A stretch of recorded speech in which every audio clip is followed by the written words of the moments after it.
harus di weekend karena di Jumat kemarin kami berdua berhalangan untuk mengisi kelas. Jadi kelasnya diganti di hari ini, di siang ini.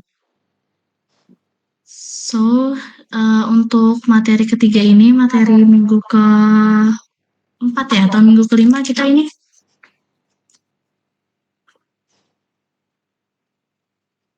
Ada yang tahu nggak kita minggu keberapa? 4 atau 5 ya? 4, Kak. Keempat. Oke, minggu keempat ya. Minggu keempat itu kita materi ketiga tentang identifikasi peluang.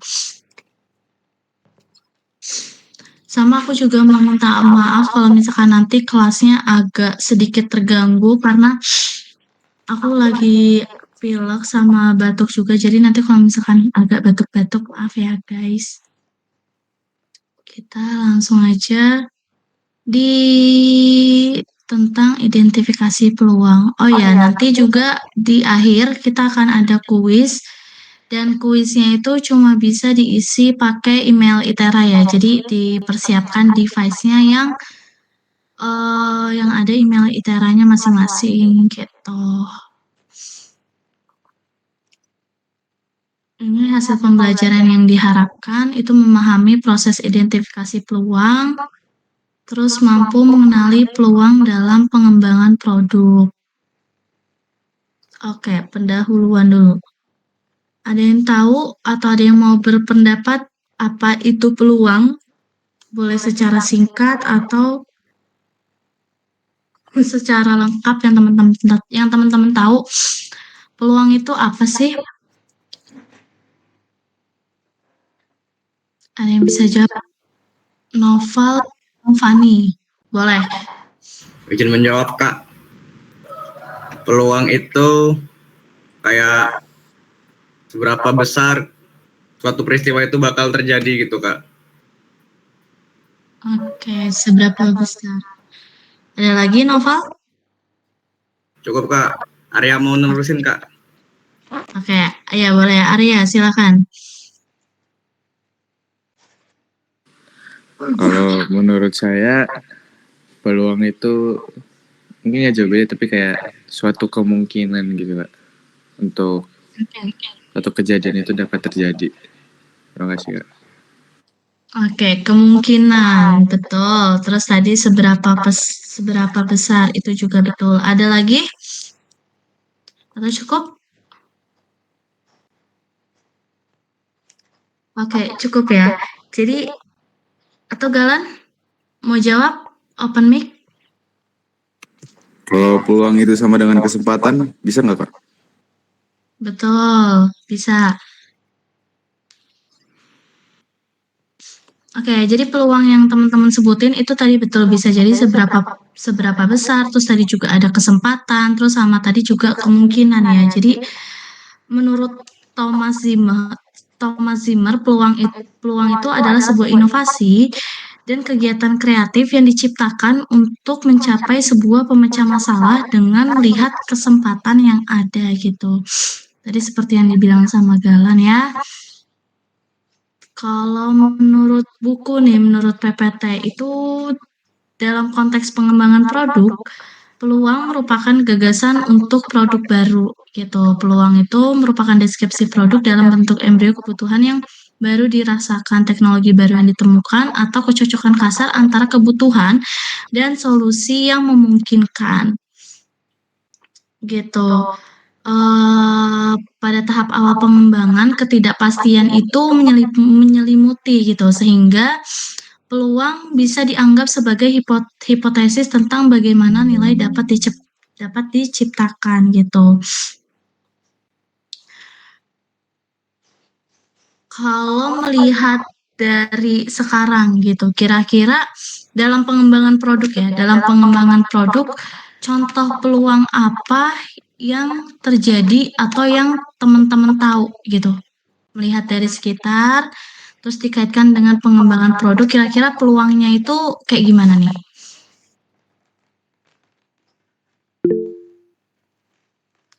Novel, boleh. Novel lagi. Kalau menurut saya di saat pengembangan produk itu ada dua peluang Kak, yaitu peluang untuk produk menjadi produk yang berhasil dan kegagalan produk atau cacat produk Kak. Oke, itu outputnya gitu, peluang produknya berhasil ataupun gagal gitu. Kalau yang lain,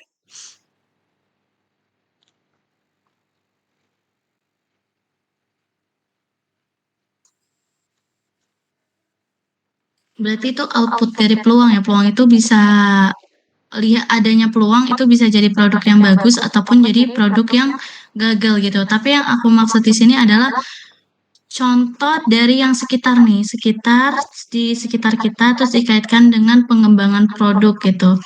Jadi misalkan nih aku kasih contoh ya. Mungkin sekarang untuk barang-barang itu, produk-produk itu bisa loh kita menyesuaikan sesuai dengan keinginan kita gitu. Contoh, peluangnya gini, misal aku aku tuh pakai barang-barang yang di customize gitu, yang sesuai dengan keinginan aku. Nah, di situ tuh ada peluang bahwa ketika kita mau mengembangkan produk, itu tuh kita bisa membuat produk tersebut menjadi sesuai dengan keinginan konsumennya gitu. Mungkin bisa dari request nama atau request warna, terus ataupun request dari fitur tambahan-tambahan yang ada di produk tersebut. Contohnya kayak gitu. Terus ada juga contoh mungkin produk yang ramah lingkungan, peluangnya gitu. Sekarang banyak orang yang udah aware lah sama kebersihan di lingkungan gitu, sama penggunaan bahan-bahan daur ulang gitu. Nah, kira-kira kalau kayak gitu peluangnya tuh kayak gimana? Peluang yang bisa kita ambil itu seperti apa? Membuat produk yang seperti udah kegambarkan belum?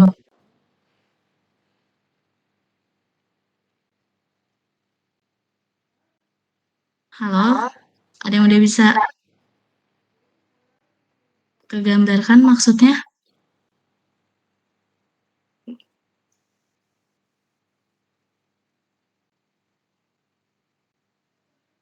Peluang yang ada di sekitar kita sama dikaitkan sama pengembangan produknya, terus nanti produknya mau seperti apa gitu intinya.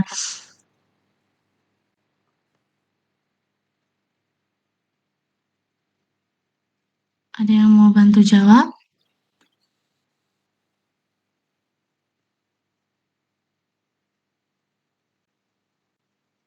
Mungkin Rahmat Panggabean bisa nggak kasih contoh dari masalah yang ada di sekitar kita, terus peluangnya seperti apa gitu? Baik Kak, terima kasih. Mungkin yang saya tanggap itu ini sih Kak, peluang untuk mengatasi limbah dari plastik sih Kak.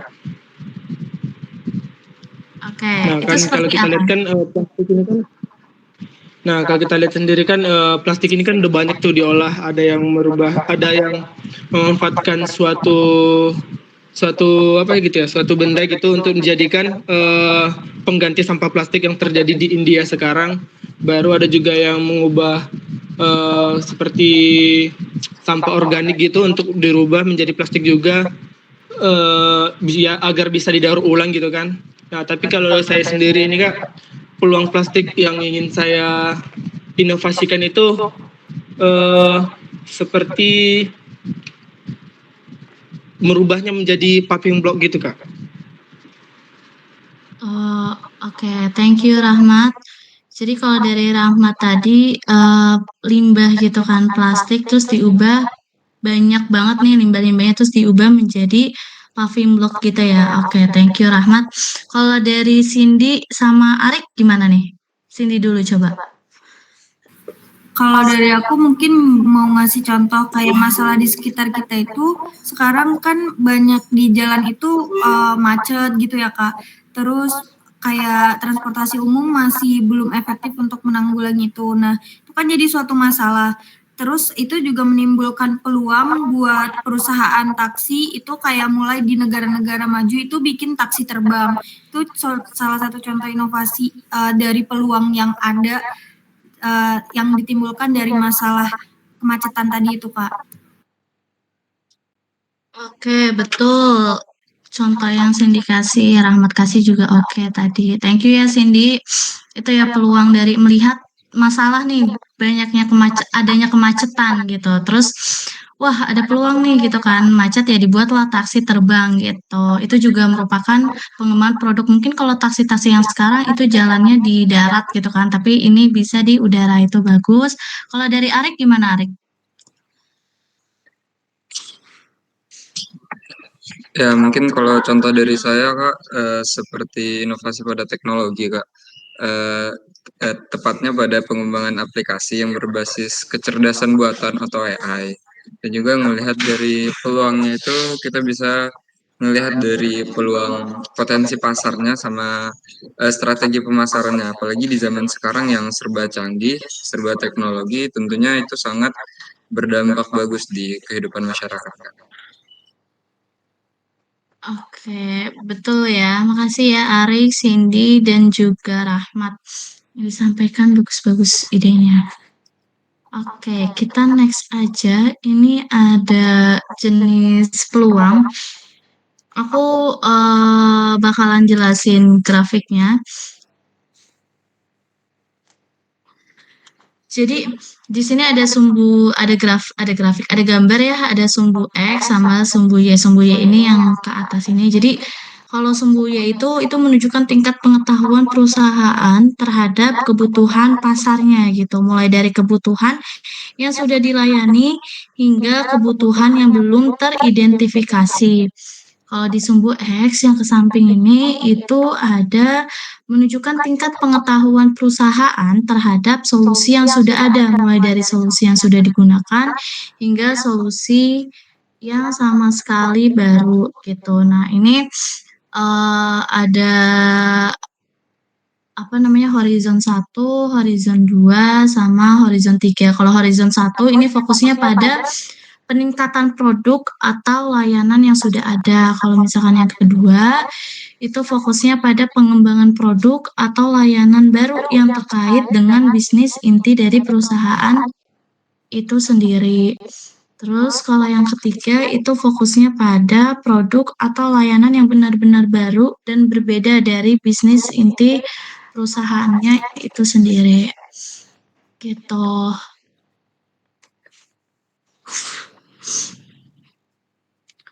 Terus nextnya ini masih dari jenis peluang. Jadi ini tuh ada 3 jenis peluang bisnis yang dibedakan berdasarkan tingkat inovasi atau perubahan yang diperlukan dari perusahaan itu sendiri. 3 jenis ini nih disebut horizon atau cakrawala ya. Ada horizon 1, 2, sama horizon 3. Kalau di horizon 1 itu untuk skala perusahaannya itu adalah rendah di sini di paling kanan ada. Karena perubahan yang dilakukan masih dalam lingkup produk atau layanan yang sudah dikenal gitu. Kalau horizon 2 itu skala perubahannya sedang karena adanya upaya untuk memasuki area bisnis yang baru gitu. Yang kurang dikenal ini meskipun masih terkait dengan bisnisnya itu sendiri. Terus yang ketiga, itu skala perubahannya sangat tinggi karena perubahan yang dilakukan itu sangat signifikan dan melibatkan resiko yang tinggi juga. Gitu. Terus nextnya ini ada identifikasi peluang mulai dari konsep development, system level design, detail design, testing and refinement, sama terakhir ada production run up. Jadi ini kan kalau di atas kita bacanya adalah struktur turnamen identifikasi peluang gitu kan. Di sini turnamen kenapa disebutkan istilah turnamen karena dalam konteks ini tuh mengacu pada proses seleksi gitu. Jadi di sini kan lingkaran nih. Terus yang tadinya sebanyak ini jadi segini, yang tadinya segini jadi ke sini gitu kan. Sampai nanti terpilihlah sih yang paling sedikit ini gitu, yang paling kanan ini gitu. Jadi penggunaan kata istilah turnamen di sini itu adalah mengacu pada proses seleksi yang sangat ketat pada setiap tahapannya pengembangan produk. Hanya ide-ide yang terbaik saja yang akan lolos ke tahap selanjutnya. Ini tuh mirip seperti ya turnamen pada umumnya yang harus memenangkan setiap pertandingan untuk mencapai babak finalnya gitu. Sebenarnya di awal sini itu seharusnya ada konsep awal. Konsep awal di sini adalah di mana banyak sekali ide-ide produk yang dihasilkan yang di awal ini. Ide-ide ini masih sangat awal dan belum terdefinisi dengan jelas gitu. Untuk proses seleksinya adalah melalui proses evaluasi dan seleksi, ide-ide yang dianggap paling potensial akan dipilih untuk dikembangkan lebih lanjut. Dan ide-ide yang kurang berpotensial itu akan dieliminasi. Terus selanjutnya ada pengembangan konsep atau konsep development, di mana di sini ide-ide yang terpilih pada tahap sebelumnya itu akan dikembangkan lebih lanjut menjadi konsep produk yang lebih jelas dan terdefinisi. Gitu. Untuk detailnya, konsep-konsep ini akan dijelaskan secara detail, termasuk fitur-fitur produk, target pasar, dan juga keunggulan dari produk itu sendiri. Lalu yang ketiga ada sistem level design, di mana di sini konsep produk yang sudah matang akan diterjemahkan menjadi desain tingkat sistem. Pada tahap ini akan ditentukan komponen-komponen utama produk dan bagaimana komponen-komponen tersebut akan bekerja sama. Terus ada detail design. Di sini adalah tentang desain produk akan diperinci lebih lanjut lagi. Setiap komponen produk akan didesain secara detail, termasuk dimensi material dan proses produksinya.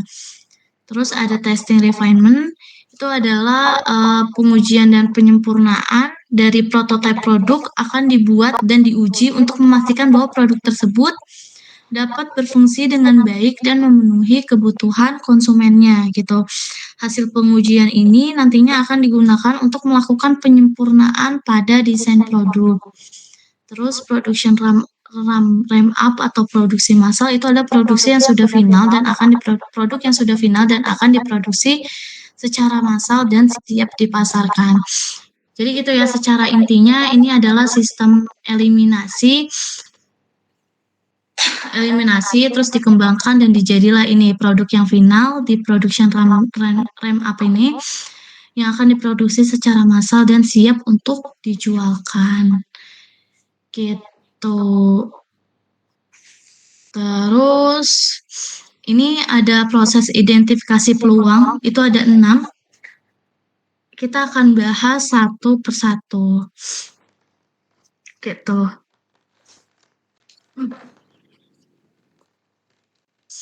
Kita ke tahap yang pertama dulu ya, itu ada tetapkan piagam. Maksudnya di sini adalah tahap awal ini sangat penting untuk memberikan arah dan juga fokus pada proses identifikasi peluang. Piagam ini akan menjadi pedoman yang jelas mengenai tujuan ruang lingkup dan kriteria keberhasilan dari mencari peluangnya itu sendiri. Gitu. Terus tetapkan piagam nih maksudnya tetapkan ide awal ya sebagai tahap awalnya gitu untuk dikembangkan itu. Terus identifikasi peluang juga ciptakan dan rasakan banyak peluang. Maksudnya di sini adalah tim perusahaan akan berusaha menghasilkan sebanyak mungkin ide peluang bisnis. Proses ini sering melibatkan brainstorming, riset pasar, dan juga analisis tren.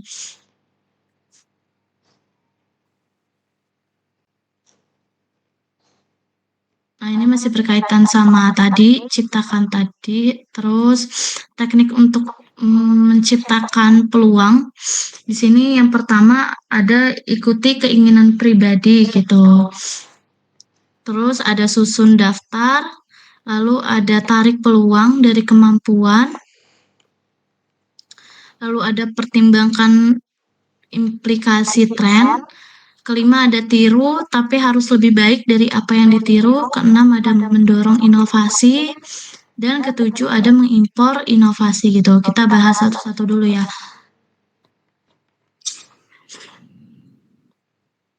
Yang pertama itu ikuti keinginan pribadi. Jadi teknik ini menekankan pentingnya memulai bisnis itu berdasarkan minat dan passion pribadi. Ketika kalian menyukai apa yang kalian lakukan, maka kalian akan cenderung lebih semangat dan juga lebih gigih dalam mengembangkan bisnisnya itu sendiri. Lalu yang kedua ada susun daftar. Di sini ada riset pasar, keluhan pelanggan dengan membuat daftar masalah atau keluhan yang sering terjadi di pasar gitu.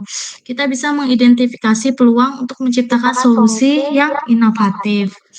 Misalnya, jika banyak orang mengeluhkan sulit menemukan makanan sehat yang praktis, di sini kita bisa memulai bisnis makanan sehat, siap saji, dan juga pastinya praktis gitu. Terus yang ketiga ada tarik peluang dari kemampuan, sumber daya yang unik, dan juga kompetensi gitu. Nah, di sini untuk tarik peluang ini itu ada metodenya. Metodenya itu FRIEND. V-nya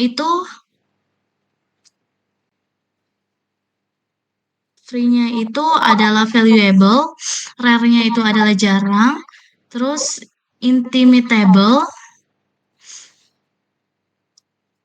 sama yang terakhir itu non-sustainable gitu.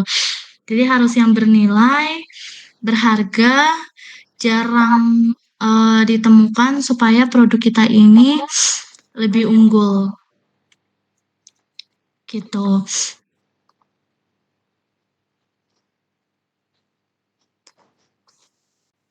Terus pertimbangkan implikasi tren, maksudnya adalah mengikuti tren yang ada, sama kedua tiru tapi lebih baik, terus mendorong inovasi, dan terakhir mengimpor inovasi. Ini maksudnya tiru yang nextnya itu ada tiru lebih baik, maksudnya adalah contoh di sini adalah kopi gitu kan. Kopi yang tadinya cuma kopi sasetan, terus kemasannya juga gitu aja gitu loh, tapi kopi Starbucks ya walaupun sekarang di boykot, cuma dia termasuk kopi yang bergengsi tapi banyak peminatnya gitu kan, karena ya udah punya merek, terus udah punya rasa juga, terus sama packagingnya juga tuh yang tadinya cuma kayak gini doang, terus dibuatlah ada yang gelas, ada yang kaleng, terus ada juga yang botol kaleng ini gitu. Terus begitu juga dengan peppermint gitu. Sekarang udah ada tempatnya gitu. Mungkin di plastik-plastik aja atau di toples biasa, tapi di sini tempatnya lebih bagus gitu dan lebih menarik juga pastinya.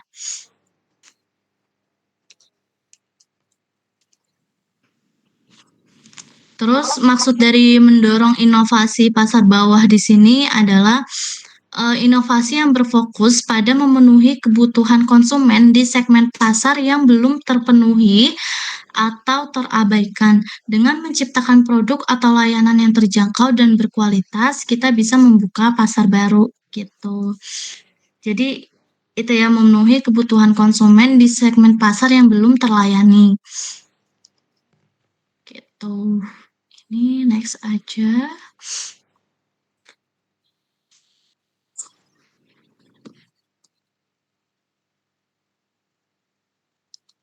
Terus yang ketiga ini ada menyaring peluang.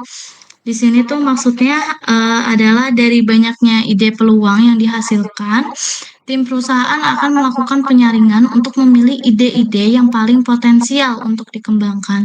Penyaringan ini biasanya dilakukan berdasarkan kriteria yang telah ditetapkan dalam ide-ide tadi gitu. Tujuan penyaringan hanyalah untuk menghilangkan peluang yang sangat kecil kemungkinannya menghasilkan penciptaan nilai dan memfokus perhatian pada peluang yang layak diselidiki lebih lanjut. Peluang yang terbesar ini yang layak diselidiki lebih lanjut. Terus, Yang keempat itu ada mengembangkan peluang yang menjanjikan gitu. Tadi kan kita udah pilih bahwa peluang yang terbesar lah yang dipilih gitu kan. Jadi ide-ide peluang yang lolos pada tahap penyaringan tadi itu akan dikembangkan lebih lanjut. Analisis yang lebih mendalam akan dilakukan untuk menguji kelayakan dan potensi keuntungan dari setiap peluang itu sendiri.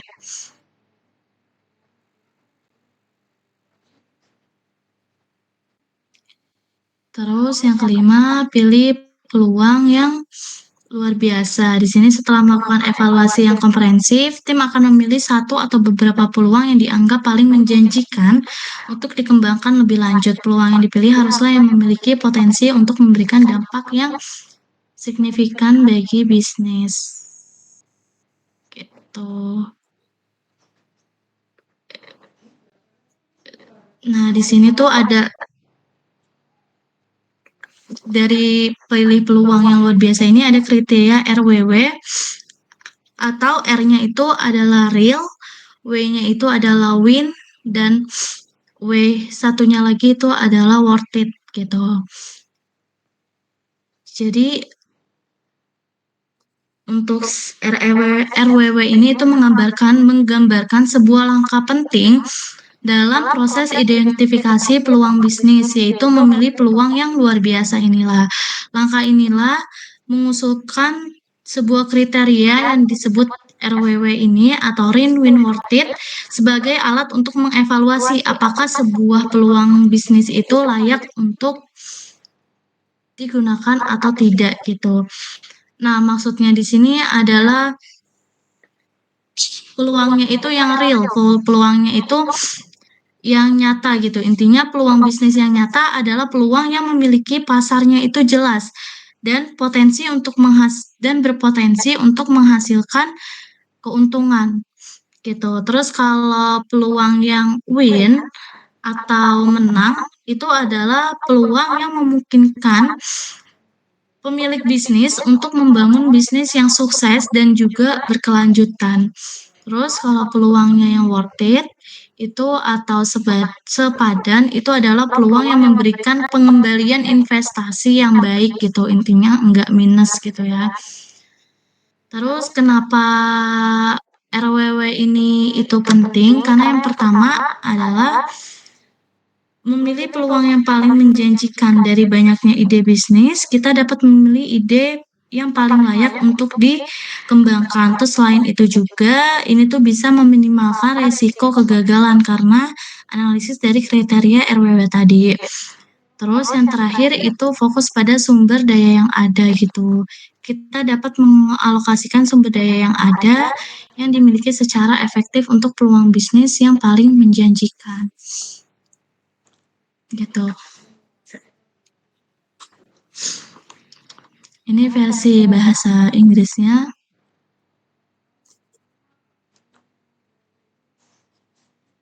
Oke, yang terakhir itu ada renungkan hasil dan juga prosesnya gitu. Pada tahap terakhir ini bertujuan untuk belajar dari proses identifikasi peluang yang telah ditentukan gitu. Tim perusahaan akan melakukan evaluasi terhadap hasil yang diperoleh dan proses yang telah dilalui.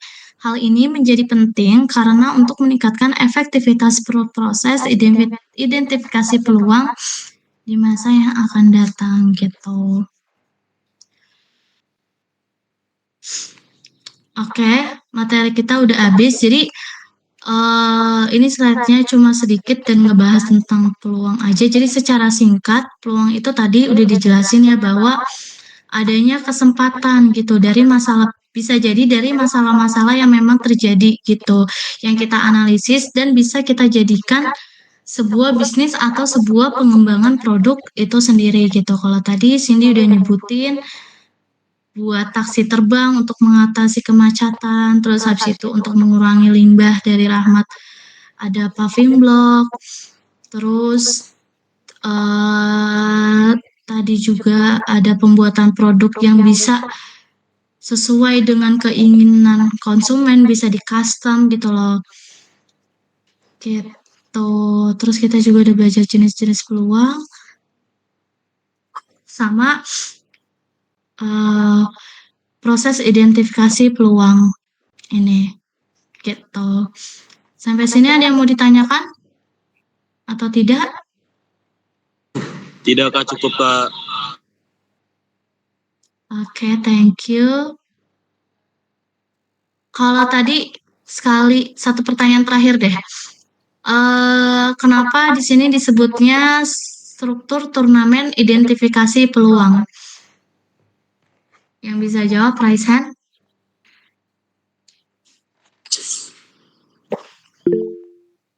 Atau lupa? Arya Satya boleh? Jadi kalau seingat saya kenapa disebut sistem turnamen karena dia kayak apa ya, mengeliminasi gitu Kak. Jadi mencari yang terbaik gitu. Jadi mengerucut. Oke, betul. Kalau dari Elsa gimana?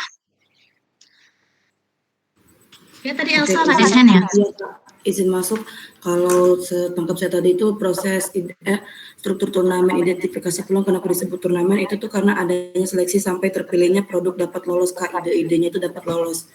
Jadi dipilih dari yang terbaik gitu, Kak. Oke, betul. Itu ya, mulai dari itu ya tentang peluang, materi peluang hari ini gitu. Ada yang mau ditanyakan atau cukup? Kalau cukup kita langsung ke kuis. Cukup? Dapat dipahami semua?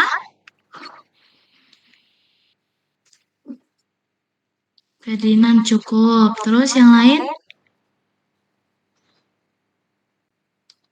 Cindy cukup, Nadia cukup, Erina cukup. Oke, cukup ya.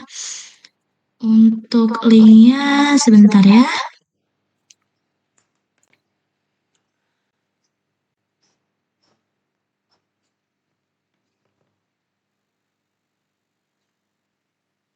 Sebentar ya untuk kuisnya.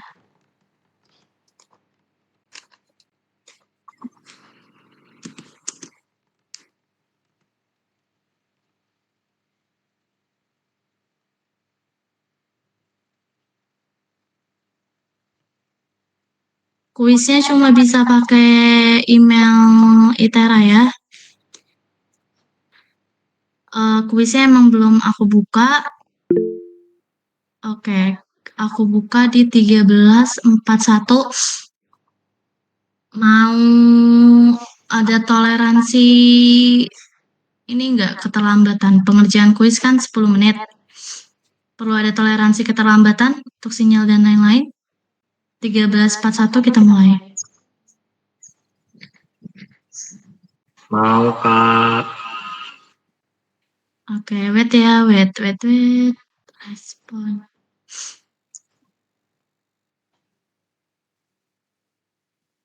Oke. Kuisnya 12 menit ya, kita mulai 13.41 sampai 13.53. Cukup? Cukup ya?